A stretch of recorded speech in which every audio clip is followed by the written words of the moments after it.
남편들아, 이와 같이 지식을 따라 너희 아내와 동거하고 그를 더 연약한 그릇이요 또 생명의 은혜를 함께 이어받을 자로 알아 귀히 여기라. 이는 너희 기도가 막히지 아니하게 하려 함이라. 가정 부흥회 기간, 오늘은 부부에 대한 말씀을 드리려고 합니다. 여러분 중에는 지금 현재 부부이시지 않으신 분들이 꽤 있으실 겁니다. 그분들에게 한번 양해의 말씀도 드려야 될 것 같기도 합니다.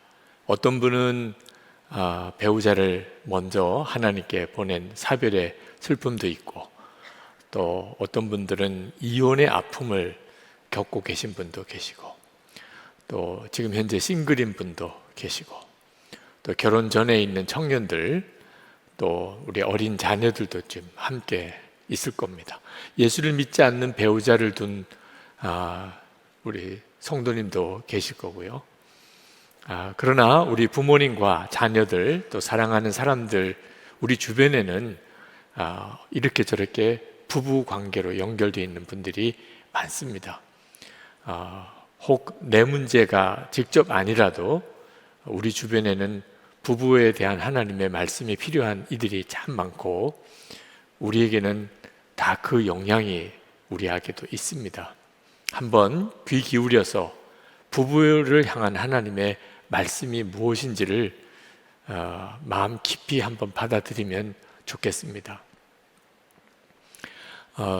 존 파이퍼 목사님이 이 결혼신학이라는 책에서 디트릿 본헤퍼 목사님의 순교 이야기를 하셨습니다. 그 디트릿 본헤퍼 목사님이 1945년 39살에 순교하셨어요. 근데 그 순교하실 때 약혼자가 있었습니다.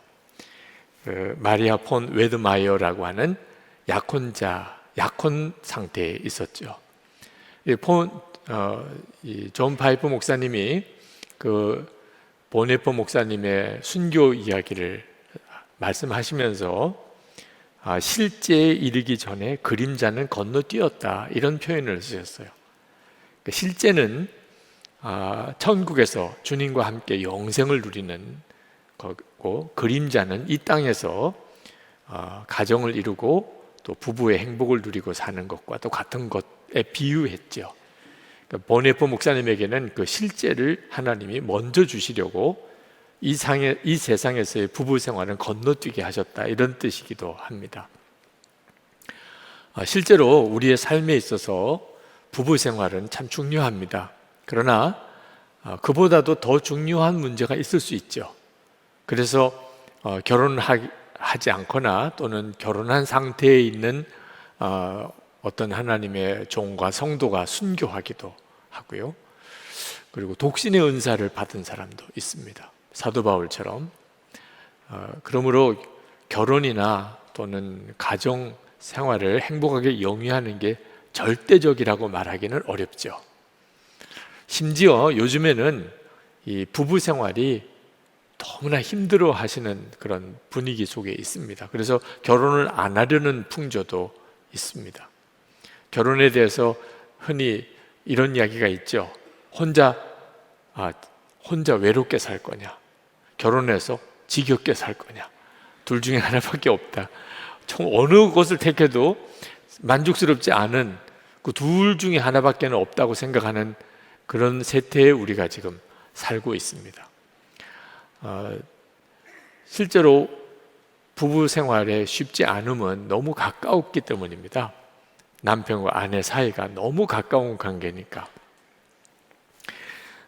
맥스 루카에도가 쓴 예수님처럼이라는 책에 보면 매인병이라는 병이 나오는데, 이 매인병은 아주 가까운 사람들끼리 도무지 서로 거리를 두고 살기가 어려울 정도로 그렇게 살기 때문에 일어나는 고통스러운 일들, 예를 들면 부부 관계가 그렇고, 부모 자녀 관계, 그리고 직장 동료, 이웃집, 아주 가깝게 지내기 때문에 그 사람들로 인해서 겪게 되는 여러 가지 관계의 어려움, 그래서 나타나는 증상이 분노 폭발이라든가 짜증스러움이라든지 또는 우울한 마음이든지 이런 증상들이 나타나는 것이라. 그 중에서 부부관계가 가장 어려운 관계인 겁니다. 매인병에 고통당하는 분들이 정말 많죠. 그러니까 부부관계가 다 좋은 건가 이런 생각이 들만도 합니다. 그렇지만 성경은 부부 문제에 대해서 명확한 답을 주고 계십니다. 하나님의 아이디어로 주신, 우리에게 주신 아주 행복한 가정인 거예요. 만약에 우리에게 부부관계가 힘들기만 하다면 하나님의 아담과 하와를 부부로 그렇게 맺어주실 리가 없죠. 절대로 인생의 무덤 아닙니다. 부부관계는 하나님이 행복하게 살게 만드신 거예요. 단 하나 조건이 있다면 하나님이 만드셨기 때문에 하나님의 방법과 계획대로 부부 생활을 해야 하나님이 계획하신 그 은혜와 행복을 누릴 수 있다는 거죠. 그래서 베드로 사도가 지식을 따라 너의 아내와 동거하고 그런 말씀을 하셨어요. 지식을 따르라는 말은 부부 생활에 우리가 알아야 될 지식이 있다는 겁니다. 하나님이 그냥 남자와 여자를 만드셔서 부부가 되어 살라고 하신 게 아니고 어떻게 살으라 하고 부부 생활에 대해서, 가정 생활에 대해서 하나님이 행복한 삶을 사는 설계도를 주셨다는 거예요. 그게 성경 속에 있습니다. 그러니까 우리가 하나님의 말씀대로 사는 것이 대단히 중요해요.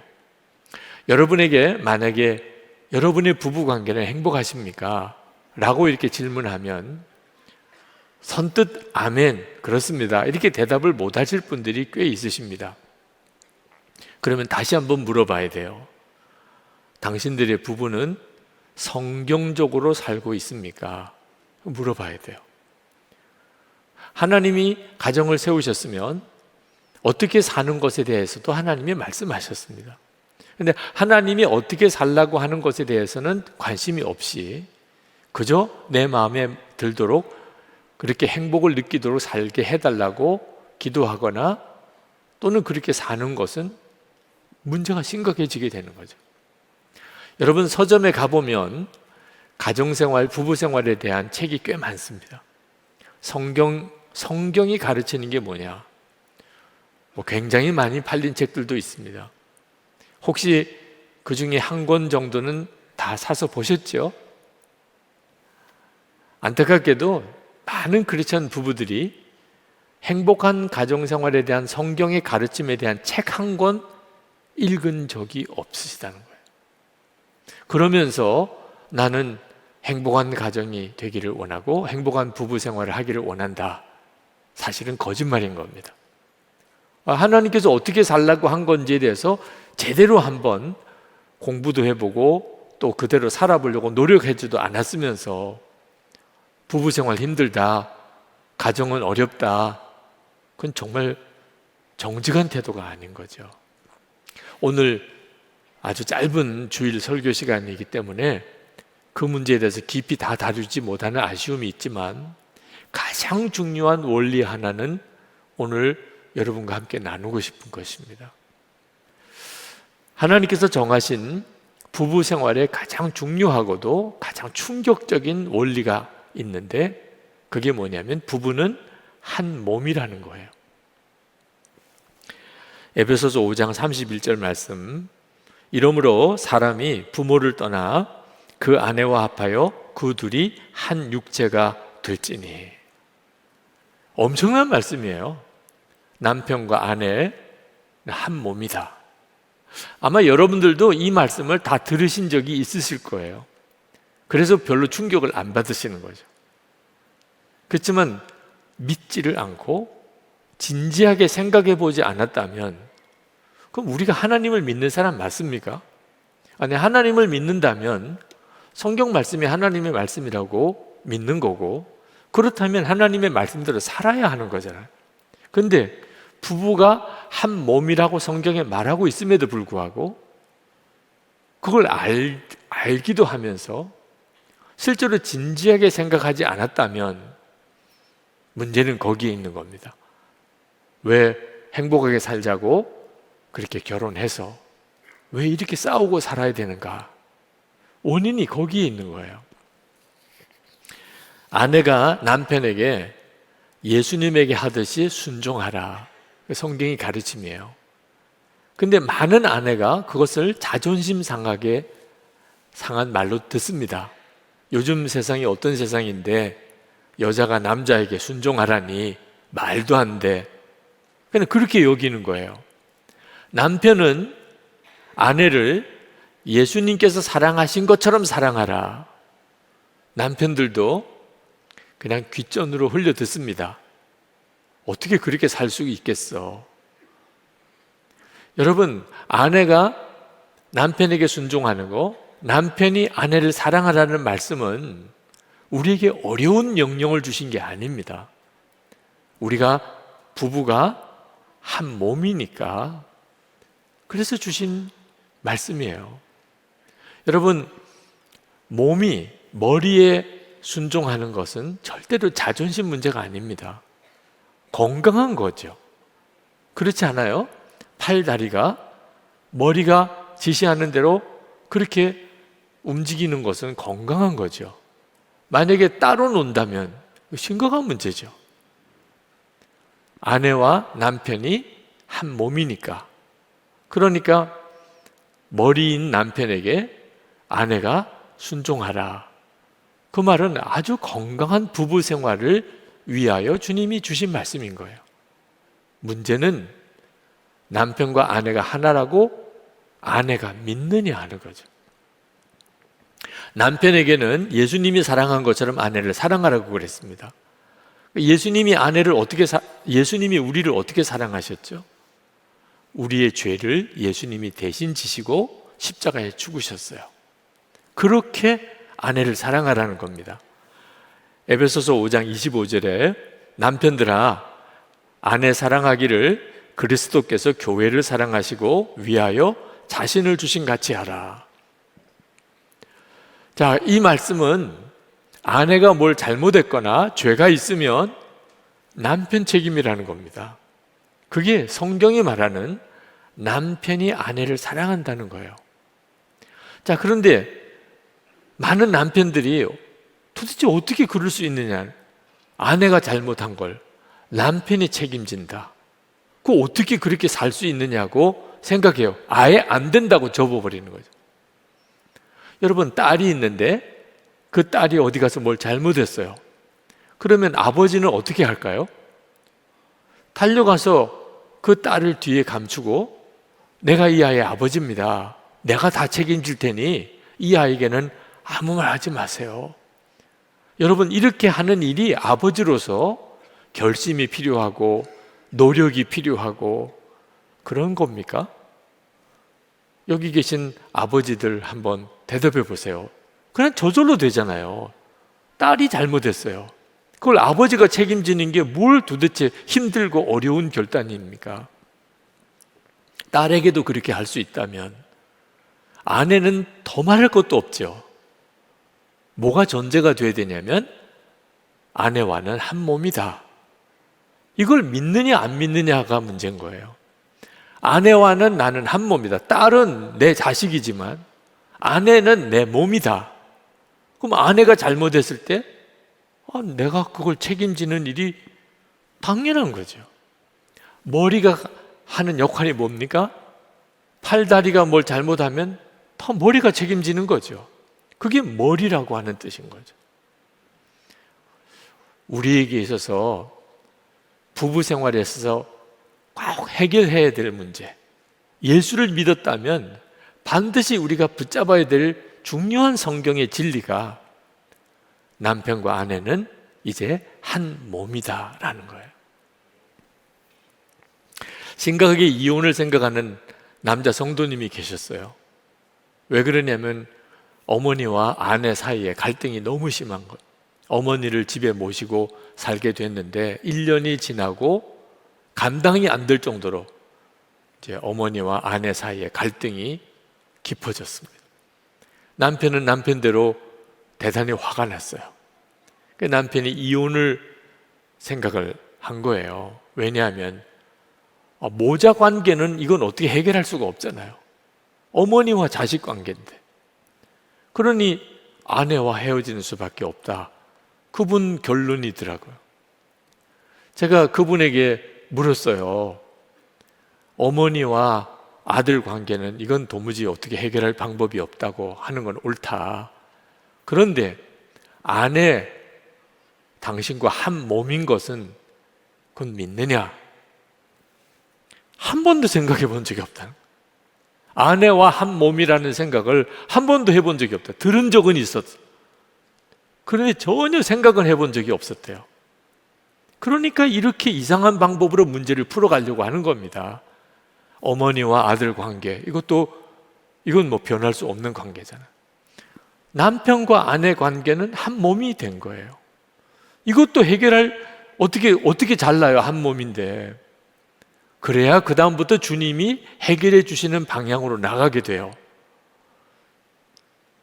아내와 헤어지겠다는 걸 전제로 해놓고 주님도 어떻게 볼 수 없는 방법으로 문제를 풀어가려니 주님이 지키지 못하시는 거죠.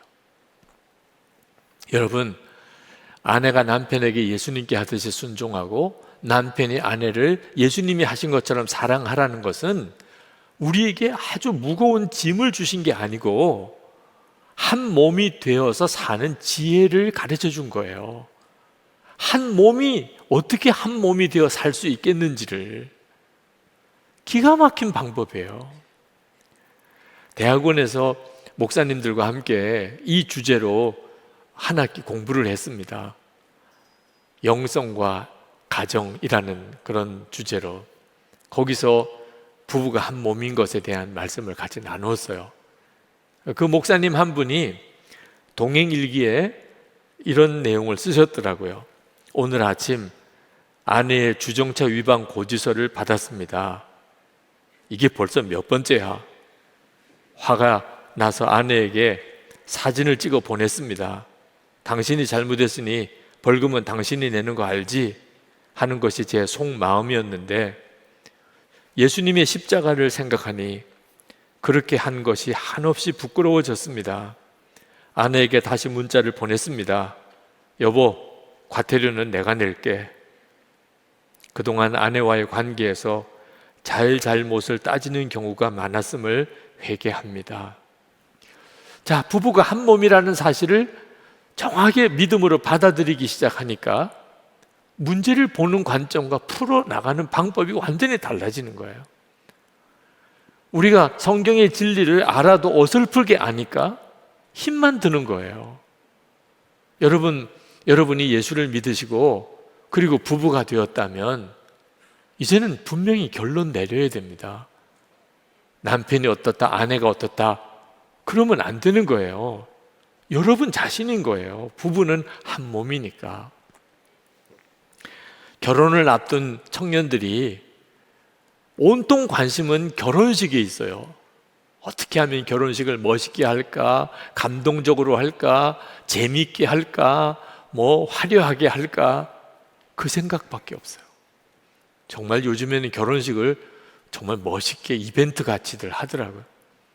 그런데 결혼의 가장 중요한 것은 결혼식의 화려함에 있는 게 아닙니다. 남편과 아내가 한 몸이 되는 기적이 일어나는 시간이에요. 물이 포도주가 되는 기적이.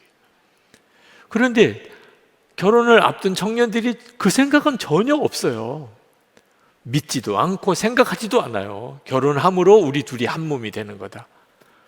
우리 둘이 이제부터는 한 몸이 되는 거라고 생각하니까 결혼이 중요한 거거든요. 그 생각을 전혀 안 하고 결혼식만 잘하려고 하니까 신혼여행 가서부터 싸우는 거예요. 신혼여행. 돈 그렇게 들여서 결혼식은 왜 했나 몰라. 나보고는 왜 자꾸 주례로 나오라고 하는지 몰라. 그렇게 싸울 거면서. 정말 무엇이 중요한지, 결혼한다는 거, 부부가 된다는 것에 가장 중요한 핵심이 무엇인지는 제대로 알고 결혼도 하고 그리고 부부 생활도 해야 하는 거죠. 베드로 사도가 부부 사이를 생명의 은혜를 함께 이어받을 자, 그렇게 배우자를 정의했어요. 자, 남편 되시는 분들, 아내가 어떤 존재입니까? 생명의 은혜를 함께 이어받을 자. 아내에게 남편은 어떤 존재입니까? 생명의 은혜를 함께 이어받을 자. 이 생명의 은혜는 영생을 말하는 겁니다. 이 세상에서 부부가 됐을 뿐 아니라 영생을 함께 누릴 자. 그리고 이 생명의 은혜는 예수 그리스도를 상징해요. 예수 그리스도, 그분이 우리의 생명이시니까. 그러니까 예수 믿는 부부 사이에는 예수님이 그 부부 사이의 생명이 되셔서, 그래서 부부가 한 몸이 되는 겁니다. 그래서 베드로 사도가 남편에게 아내를 더 연약한 그릇이라고 생각하면서 귀히 여기라, 이렇게 말을 한 거예요. 이 귀히 여기라는 말은 이제는 예전처럼 그저 아내나 남편으로 보지 말고 그 안에 생명의 은혜가 있음을 알라는 거예요. 예수님을 보듯이 보라는 거예요.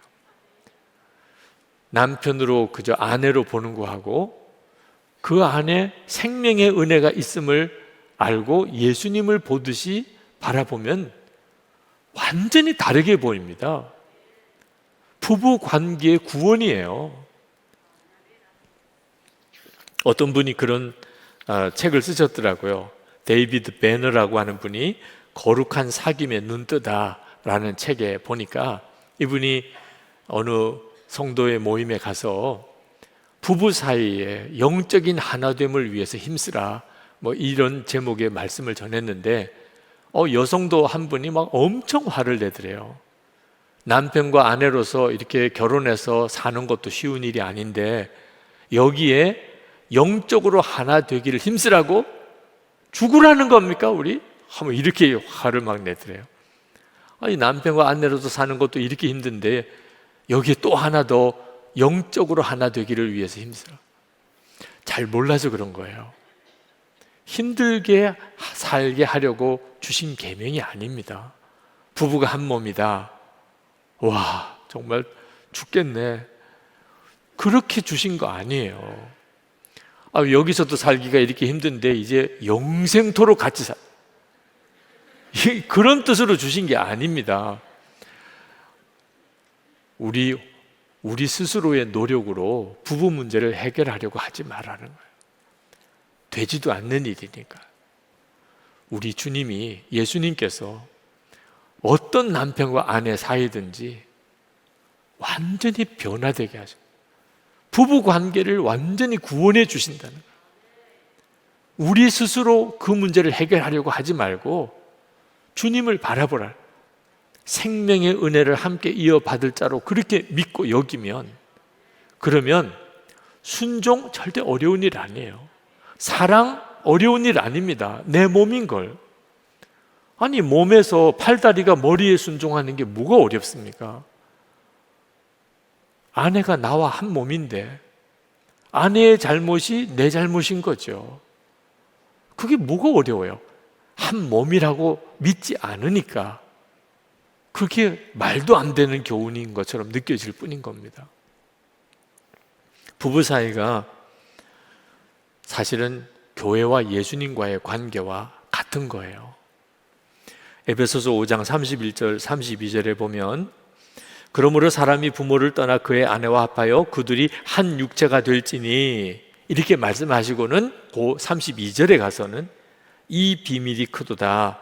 나는 그리스도와 교회에 대하여 말하노라. 자, 여러분, 예수님과 교회가 한 몸이신 것은 믿으십니까? 당연하죠. 그죠? 그렇다면 남편과 아내도 한 몸이라는 겁니다. 하나님이 그렇게 만드신 거예요. 하나님이. 여러분, 예수님은 포도나무고 여러분은 가지고, 여러분은 예수님 안에, 예수님이 여러분 안에 계신 것을 믿습니까? 너무나 놀라운 은혜죠. 예수님과 우리는 한 몸이 되었어요. 우리에게 주어진 일은 믿느냐 안 믿느냐는 것만 다 남아 있습니다. 남편과 아내 사이도 똑같아요. 하나님이 이미 한 몸이 되게 해 주셨어요. 한 몸이 되도록 노력하는 거 아니에요. 한 몸이 되었음을 믿을 뿐인 거예요. 그 다음에 주님이 역사하세요. 남편과 내가 한 몸이다. 아내와 내가 한 몸이다. 내가 그 사실을 정말 믿고, 그러니까 남편에게는 순종하고 아내를 사랑하면, 그러면 그때부터 주님께서 우리 부부 생활에 이전에 경험해 보지 못했던 놀라운 은혜들을, 한 몸이 되어 사는 놀라운 변화를 주님이 주신다는 거예요. 이처럼 부부가 한 몸이 되어서 살아가야 되는 일이 중요한 이유는 기도가 막히지 않게 되기 때문입니다. 베드로 사도가 이 7절 하반절에 이렇게 말씀합니다. 이는 너희 기도가 막히지 아니하게 하려 함이라. 여러분, 부부 관계는 예수님과 함께하는 관계이기 때문에 영적인 관계예요. 그러니까 부부 관계가 깨어진 일은 영적인 영향력이 있습니다. 그 중에 대표적인 것이 기도가 안 되는 거예요. 부부싸움하고 기도해 보신 분 있으시죠? 기도가 잘 되셨나요? 왜 기도가 안 되지요? 부부 관계가 깨어진 것 자체가 주님과의 관계가 깨어졌다는 뜻이에요. 그러니까 기도가 안 되는 겁니다. 기도의 능력을 잃어버리실 거예요. 그러지 않기 위해서 어떻든지 부부 관계가 깨어지지 않도록 지켜가야 하는 겁니다. 사도 바울이 그처럼 부부 관계를 중요하게 가르친 이유가 있어요. 베드로 사도 시절에 초대교회는 순교의 위협 속에 있었습니다. 예수 믿으면 그걸 드러나면 끌려가서 죽는 그런 참 끔찍한 어려움 속에 있었어요. 자, 이런 위기 가운데 교회 공동체의 가장 큰 문제가 뭘까요? 분열과 깨어짐입니다. 그렇지 않아도 외적인 핍박이 심해요. 예수를 믿으면 붙들려 가서 죽게도 되고 모든 재산 다 잃어버려요. 이런 상황 속에 성도들 사이가 서로 용서와 사랑으로 하나가 되면, 그러면 어떤 핍박 중에서도 이겨나갈 힘이 생겨요. 위로가 되고, 그리고 인내할 수 있고, 서로 격려가 되고. 그런데 만약에 교인들 사이에 분열이 생기고 서로 다툼이 일어나면, 그러면 외적인 핍박 앞에 그냥 속절없이 교회는 다 깨져버리죠. 마귀는 무섭게 시험하고. 그런데 이 교회 공동체의 가장 원형이 뭐죠? 부부예요, 부부. 그러니까 부부 관계가 깨어지면 교회 공동체는 맥없이 무너져 버리는 거예요. 그러니까 베드로 사도가 성도들에게 그렇게 남편과 아내 사이에 서로 하나됨을 지키라고 권하는 겁니다. 이 문제는 베드로 때 이야기만 아니에요. 지금 우리들이 그때예요. 한국 교회가 큰 위기를 맞았다고들 하잖아요. 여러분들도 교회 문제를 심각하게 느끼실 겁니다. 자, 이런 때 우리가 어떻게 교회 공동체를 세워갈 수 있을까요? 부부 관계가 교회 공동체가 얼마나 영적으로 강한지를 그대로 보여주어요. 그래서 정말 담임 목사로서 여러분에게 간곡하게 부탁하는 거예요. 싸우지 좀 마세요. 여러분들이 싸우면 교회 공동체는 그 순간부터 기도 힘 다 잃어버려요. 맥없이 무너져요. 사람이 이렇게 많이 모인다고 꼭 교회가 영적으로 강한 게 아닙니다. 성도들의 가정 안에 부부 생활이 서로 정말 한 몸됨을 지키면서 기도의 힘을 부부가 가지고 있으면 그대로 교회는 영적으로 엄청난 힘을 가지게 돼요. 세상을 변화시킬 수 있는 힘이 교회에 있어요. 민족의 통일도 사실 교회에 달려 있는 거예요. 근데 성도들의 가정의 부부 생활이 계속 서로 다투고 깨어져 있다면 수만 많은 거죠. 힘은 하나도 없는 겁니다.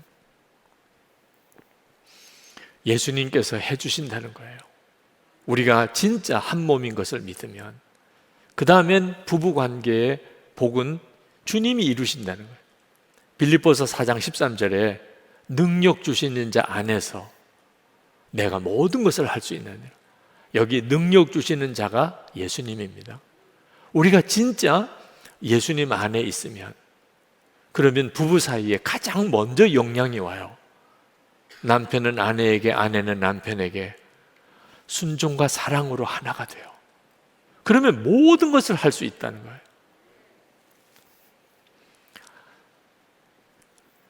행복 플러스 가정 세미나 끝나고 어느 여자 집사님이 받은 은혜를 이렇게 고백을 하시더라고요. 강의를 들으면서 우리 부부 관계가 말씀에 기초하지 못함을 알게 되었습니다. 저는 부부가 한 몸인 것을 알지 못하였기에 저의 단점은 적당히 감추면서 남편의 단점은 여러 사람들에게 스스럼 없이 이야기하곤 했습니다. 남편은 남편이었고 저는 저였기 때문입니다.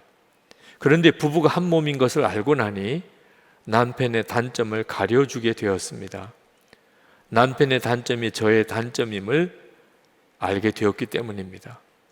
시댁과의 관계에서 있었던 모든 상처와 미움도 눈 녹듯이 사라졌습니다. 이제는 시댁이나 친정이 전혀 다름이 없어졌기 때문입니다. 정말 놀랍고 기적 같은 일입니다. 저 스스로는 감히 해결할 수 없었고 너무 아파서 건드릴 수조차 없었던 가장 내면의 문제를 해결해 주신 주님을 찬양합니다. 여러분, 여러분의 가정의 부부 생활이 어떤지 저는 모르겠고 다 다르겠지만 어떤 부부도 예수님 안에서 완전히 다른 부부가 됩니다. 우리 부부는 한 몸이야. 아내는 순종하고 남편은 사랑하고. 그때부터 주님은 여러분 스스로가 놀랄 정도로 완전히 다른 부부가 되어 살게 하세요. 저희 부부가 결혼하고 싸웠을까요? 안 싸웠을까요? 안 싸웠으면 사람도 아니죠. 저희 부부가 다툼이 있을 때 저희 부부를 지켜준 것이 새벽기도예요. 제가 새벽기도 인도를 해야 되니까 어떻든지 밤에는 해결을 해야 되는 겁니다. 새벽기도 설교를 해야 되니 제가 뭐 싹싹 빌든지 뭐 대화를 통해서 풀든지 하여튼 아내와 불편한 관계를 풀어야 그 다음날 새벽기도에 말씀을 전하잖아요. 그리고 새벽기도 인도하고 또 기도하다 보면 하나님께서 또 마음을 풀어주셔서, 그래서 저희 부부가 새벽기도 때문에 사실 부부싸움의 문제를 해결해 왔어요. 그런데 이 새벽기도 때문에 부부싸움의 문제를 해결하는 정도 가지고 가정의 복이다 이렇게 말할 수는 없더라고요. 근데 우리가 예수님을 바라보는 눈을 뜨기 시작하면서부터 비로소 한 몸이구나, 부부가 한 몸이구나 하는 것에 대한 은혜의 눈이 열렸어요. 저와 제 아내가 매일 일기를 같이 서로 나누며 지내다 보니까 우리가 주님을 바라보는 눈만 열린 것이 아니고 남편과 아내 사이에 서로 깊이 하나됨을 경험을 하게 된 거예요. 이건 정말 놀라운 일이었습니다. 그저 싸우고 해결받는 게 아닙니다. 싸우는 것 자체가 어려워졌어요, 이제는. 이번 행복 플러스 가정 세미나 들어갔을 때 그 간사님이 그런 이야기를 하더라고요. 목사님, 솔직히 몇 년 전에는 목사님이 사모님과 어떻든지 잘 살아보려고 애쓰시는 것이 역력했습니다. 근데 이번에는 너무 자연스러워졌네요. 목사님과 사모님이 정말 한 몸이 되어 지내시는 것이 느껴진다고. 그게 다 어째서 그렇게 되어졌을까요? 주님과의 관계가 해결이 되니까. 그러니까 남편과 아내 사이에 가장 먼저 그 역사가 일어나는 거예요. 여러분, 남편과 아내가 그 동해일기를 서로 나누고 지내는 것이 숨 막힐 정도로 답답해 보이십니까? 아니면 진짜 행복한 모습이구나. 저희 부부를 보실 때 여러분은 어떤 느낌이세요? 그래서 여러분들에게 권해드리는 거예요. 가정 문제 해결될 수 있다. 어떤 부부도 예수님은 고치실 수 있다. 행복하게 살게 할 수 있다는 거예요. 아내가 남편에게 예수님께 하듯이 순종하는 거 쉬운 일이다. 생명의 은혜를 함께 우리가 누릴 사람이라고 진짜 남편을 믿으면, 그러면 주님이 하신다. 남편이 아내의 허물과 죄를 내가 대신 지겠다고, 얼마든지 가능하다. 아내를 생명의 은혜를 함께 이어받을 자라고 진짜 믿으면, 그러면 주님이 그렇게 하게 해주신다는 거예요.